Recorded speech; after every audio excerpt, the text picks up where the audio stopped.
Bismarck Bobcats are having one of their best seasons in franchise history, and one of their most influential team members spends their time behind the glass. And it's how she has gotten to this point in the game that stands out the most.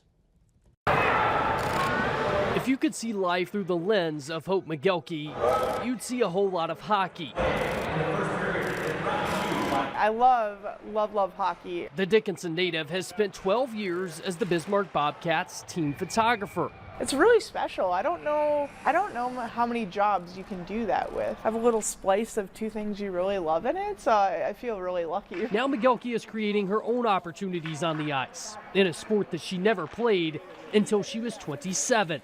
The feeling of I get to be involved in the sport, take the photos, whatever, but I never really had a choice of I could play hockey if I wanted to. That's because Magelky wasn't offered the opportunity to play sports. So I was born with cerebral palsy. Right away, Magelky faced challenges as a child with spastic CP, a disorder that causes muscle stiffness and difficulty walking. I've always been ambulatory, but you were always, you're always the last person to be picked. There was nothing naturally, athletically gifted for me. It was just more difficult. After high school, she began taking photos for the Bobcats. It was there that she saw a booth for an adaptive sports program, so she decided to strap into a sled. I was like, wow, so I can actually play sled hockey. I can play hockey. Magelky's ambitions were high from the start. After spending some time in a sled, she moved to goaltender. And just 6 months later, she tried out for the USA women's national sled hockey team. Being on the women's team was always a goal of mine. 2 years in a row, she didn't make the squad. Then COVID hit. In 2021, Magelky finally broke through.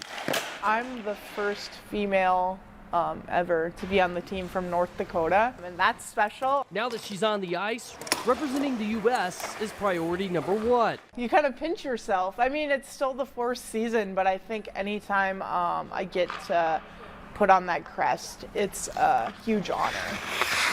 Not far behind that is the biggest objective of all: getting women's sled hockey into the Paralympics. There's a lot of obstacles in the way. You're talking about ice time, you're talking about money, you're talking about equipment. Look how people view disability in different countries, and then you take that and you're a disabled woman. That can even add an extra layer to all of that.